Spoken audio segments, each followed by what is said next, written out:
Jay-Z, you're just like Diddy. I can't stand your arrogant, condescending attitude. Nicki posted a video of you wearing a pink wig, and I retweeted it. Nothing more. You deserved it. Everyone knows about our feud. It's been going on for over 20 years.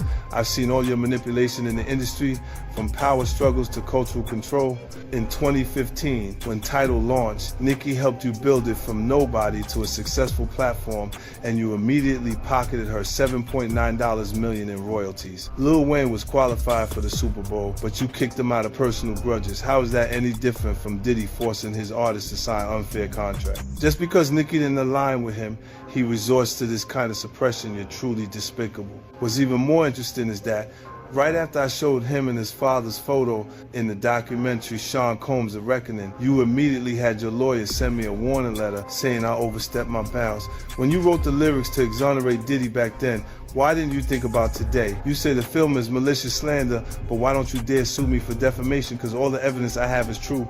I haven't finished reporting the witnesses in my documentary, and I haven't released all the Tidal profit sharing documents. If you know what's good for you, pay back what you owe Nicki with interest. Don't wait until I make Jay-Z Reckoning 2, by which time even Beyonce's PR team won't be able to save you. Jay goes, let's get it straight. Nobody's afraid of 50 Cent. I want everyone to be clear. No one's scared of 50 Cent. At that point, his safe presentation, even the glasses, what the glasses represent? Intelligence, right? A nerd, maybe? What are some of the things that come along with you being a nerd? Like, don't hit a guy before. He's not identifying with the transition and difference and the perception of Jay-Z. Now he's really safe, and people feel comfortable with him because they know he's not going to do anything inappropriate or try not to. Meanwhile, when he's saying he's not afraid of 50 Cent, why would you have to make that clear when no one's ever asked me if I'm afraid of? For years, the tension between 50 Cent and Jay-Z lived in the margins of hip-hop coded bars, evasive interviews, and whispers passed quietly through the industry. No direct shots. No public confirmations, just messages hidden in plain sight. This documentary cuts through that silence. No speculation, no mythology. Just what can be documented, placing the story on record and forcing it out of the shadows. What emerges isn't a petty rap rivalry. It's a study of power, how it's built, how it's shielded, and how it's deployed without ever looking like a weapon. Both men rose as architects of modern hip-hop influence, but they played entirely different games. One applied pressure, openly provocation, confrontation, disruption as dominance. The other moved without noise alliances, patience, and long-term consolidation of control. This isn't ego versus ego. It's strategy versus strategy. Two systems revealed, two philosophies exposed. And when power is most effective precisely because it stays unseen, the final question cuts deeper than any diss track ever could. Was this ever personal? Was it always about who truly understood power and how to keep it? Yo, Jim, do you think he fucking knew all of the shit that was going on? Yeah, that was like a... I don't want to incriminate myself. I know, but the way he said it... Like I said... No matter how you answer that shit, you snitching. Yeah, exactly. That was a nice kind of question. Yeah. You asked the question like a fan. Hey, I grew up with white people, but one thing I know is how to get a black guy in trouble. But it's a great question. Yo, just give him the Happy Meal before you ask him to snitch, bro. He said, damn, they wasn't even drinking. Speaking of, how the hell you pronounce Lechemin-Dewa. Okay. It's the King's Path. King's Path. Chemin-Dewa. Because I know Branson. Yeah. That's the one I pronounce. Branson. That's the Branson lifestyle. You gonna be outside. Biff, you're not worried that if you throw little and you don't throw out allegations, but like you kind of poke fun at them. You just ask questions. You're not worried that it comes back your way? Like people dig up your past and try to pull stuff up? I don't got that shit in my past. I'm not. Everybody got a little bit. Look, like, not that it's real enough. I took a pill, but it was for me to perform better. For her to remember, buddy. I didn't fucking give her a drink so she forget what the fuck happened. What the fuck is going on here, bro? Yes, I took the drugs. I gave me the fucking drug to perform. So she could remember and possibly love me for that. Did it work? What the fuck? This is, yo, bro, look, I'm doing pretty good. Like, doing pretty good. You know what I mean? Like, but I'm just saying, this is the opposite of normal shit that we're talking about, bro. That is why. Well, I don't know why it's so hard for people So just for to people to acknowledge feel weird like shit is you weird. would In the era of physical sales, release dates were never accidents. They were calculated decision strategic pressure points set by those who controlled distribution, radio rotation, and the entire promotional pipeline. From 50 Cent's vantage point, what was often labeled as competition felt far more deliberate. Pressure applied through systems already owned by the same hands shaping the outcome. When access determines exposure, success starts to feel constructed rather than earned. Visibility stops being a reward and becomes a lever. And once results are influenced by who controls the marketplace itself, the line between fair competition and quiet I think obsession. there's some women that are like, This guy's supposed to be from Queens. "Oh, Bro. he's- let me cook. fucked up experience. You take him off the corner one time. No, what I'm saying is I know a couple of exes that fucking throw me under the bus. You should let him have the corner. That's what I'm None of saying. this would have happened if you let him have the corner. Would have been fine. You know, there's some like opportunists. He's- that no, they'll he's just going. they'll just throw out the Girls fucking. with But that's what I'm saying. So you had to have something. Look, if you already interacted with the person, right, and you hadn't had a bad experience, it would take more for them to say some of the shit that you see these people saying. Right? Like, you go, what made you do? What made you? Even when we part ways, and because a lot of times when we interact with people, they're not just having fun for tonight. They think we're bleeding into this hardcore relationship that may not materialize. Right. So I see what you're saying, where they can look and go, well, look, you met the girl in 2003. You hung out with her. You had a good time after the show with 30 girls there. You just went and y'all hung out, right? And y'all just part ways, right? So there's no negative things between it, but she can look up at the TV now and you've been a success since then. Feel like that's my life. I was supposed to be there and be upset with you and say something. But will it have any merit to it? If I gotta keep that it real, woman hasn't been you ain't always have the most amicable breakups. Do you remember where, I think it's your baby moms, where it's like she was kind of speaking out, and then all of a sudden the house just got burnt down. Yeah, but you know, it happens. Left eye. She burned the house down. This nigga is crazy. That's what I was saying. No, my God, he goes, wow. So I know how you feel about me now. No, he's going. He's great. So Who's the fan? He liked the match. I want my block back. He goes, look, I have faith in our just juices. I'm a I civilian believe now. there would be consequences connected to those behaviors. Closed doors. Eminem's reported insistence on inclusion stood in contrast to hesitation from key decision makers, exposing how alliances function when global visibility is at stake. Talent was never the issue. Authorization was. And when access to the world's largest stage depends on one figure validating another, a more unsettling question emerges. Who actually controls the gate? What followed revealed deeper fractures around power, dignity, and ownership. Public concern was expressed, but private support never surfaced. The resulting narrative implied dependence and implication firmly rejected. No help was requested. None was needed. This was never about charity. It was about access, not spectacle, but respect. The Super Bowl itself was reframed not as an honor, but as a transaction serving interests far removed from the culture it profits from. Participation without ownership rang hollow. Celebration replaced resistance. Visibility was mistaken for progress. And somewhere in that exchange, pride was quietly traded for ratings. At the same time, two leadership models came into sharp... What a celebrity's issues would be.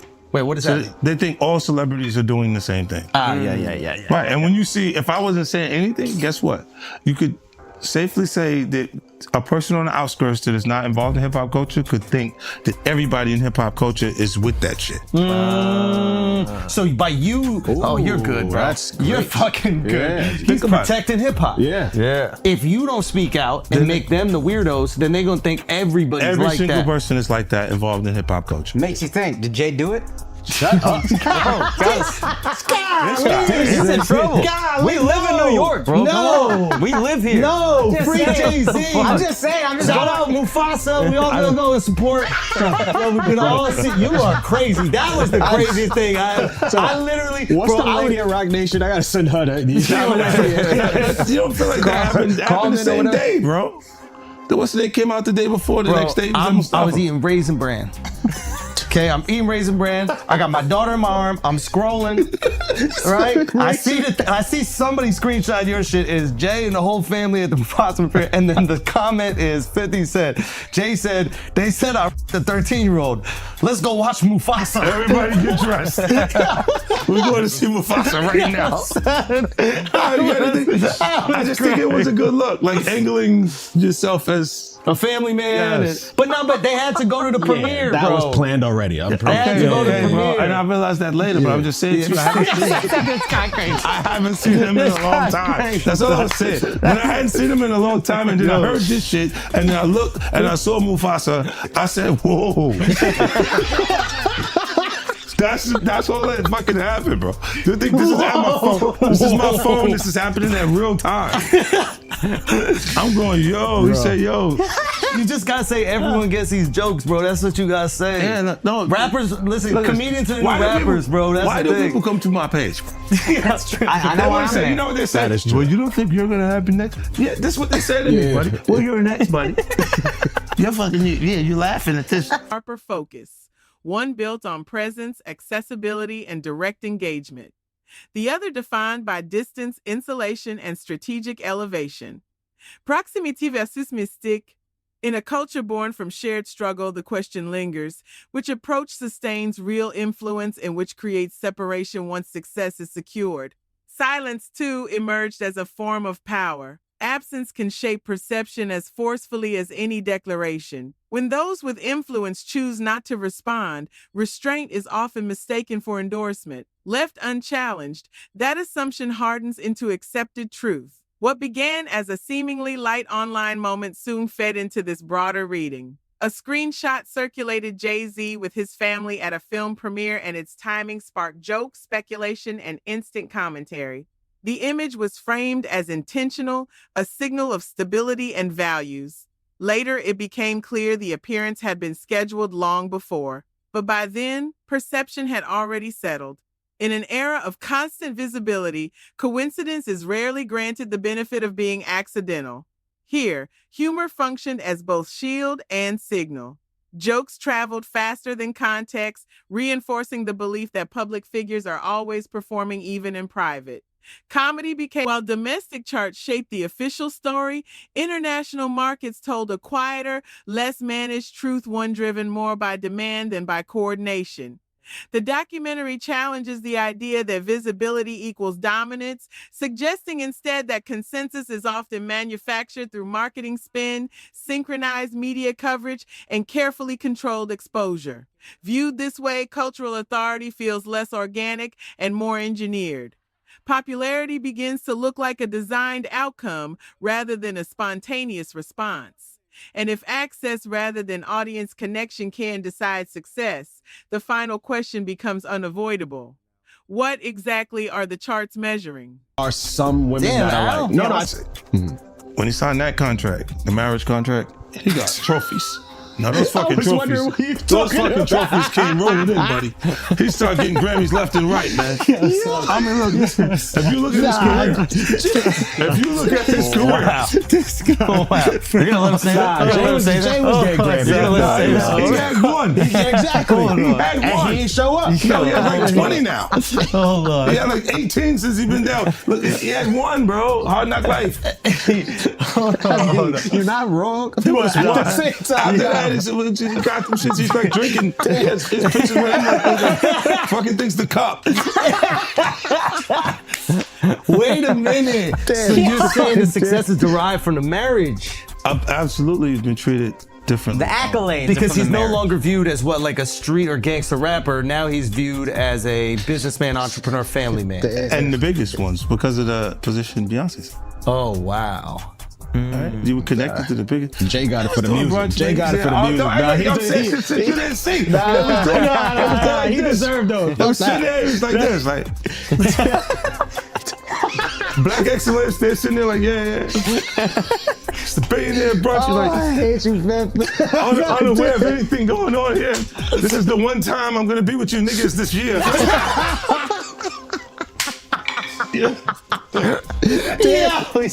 Come on, bro. That's crazy. He just looking at his watch during the whole Rock Nation, bro. Like, is it 3:30? Yeah, it's almost time to get out. What the fuck is that? Yo, I feel like I'm normal again. Get me out of here.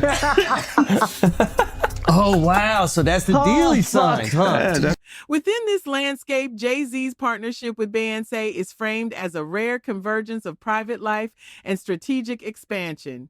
To supporters, it represents the natural evolution of two artists ascending in parallel. To critics, it appears more calculated, an alliance that reinforced legitimacy and softened scrutiny at a pivotal moment. Together, they illustrate how legacy can be curated across music, fashion, and corporate identity. When intimacy and branding advance in tandem, the line between authenticity and strategy begins to blur. The discussion then widens to consider how success inevitably attracts accusation. Rumors, grievances, and retrospective claims often surface long after the moment has passed. Not every past relationship becomes a conflict, but time, distance, and visibility reshape memory. Some allegations emerge less from demonstrable harm than from resentment, proximity to power, or the belief that closeness should have guaranteed permanence. In these cases, narrative overtakes evidence and emotion fills the space where proof is absent. Breakups, personal or professional, are rarely balanced. Silence from one side is frequently read as guilt, even without corroboration. Over time, unresolved frustration hardens into allegation, leaving the public. Jay and Puffy is close, even though Jay's lawyer came out and said they're not. Because Jay-Z and Puff was given an assignment, and that was to destroy East Coast rap. And what I mean by that, and I know people go like, yo, Gene is out of his mind and everything like that. Check this out, bro. Is that New York rappers was getting 800 to 1.2 million, or some larger than that, and sign with labels back then. And they was getting a lot of money to make albums and records. When they had guys down south that these labels was paying $250,000, $300,000 on record deals, and these guys was bringing back platinum albums and everything like that. So what they had to do was, they had to keep New York rappers down. That's one reason, other than the Irv Gotti shit that 50 was going through and the poison they was putting in about 50, he had to go elsewhere to California, or with Jay and not with Dre and Eminem to get a deal. They did not want East Coast rappers to get big. They were suppressing all new artists that was coming out of New York. Jay and Diddy was doing that.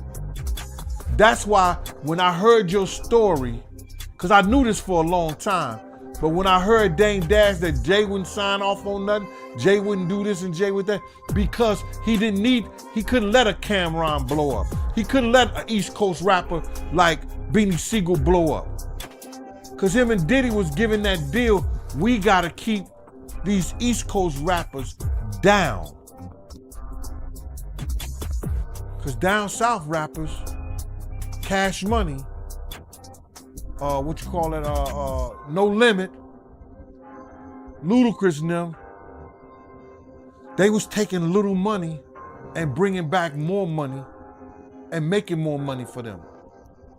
So the record. Every absence interrogated and every relationship reframed as strategy.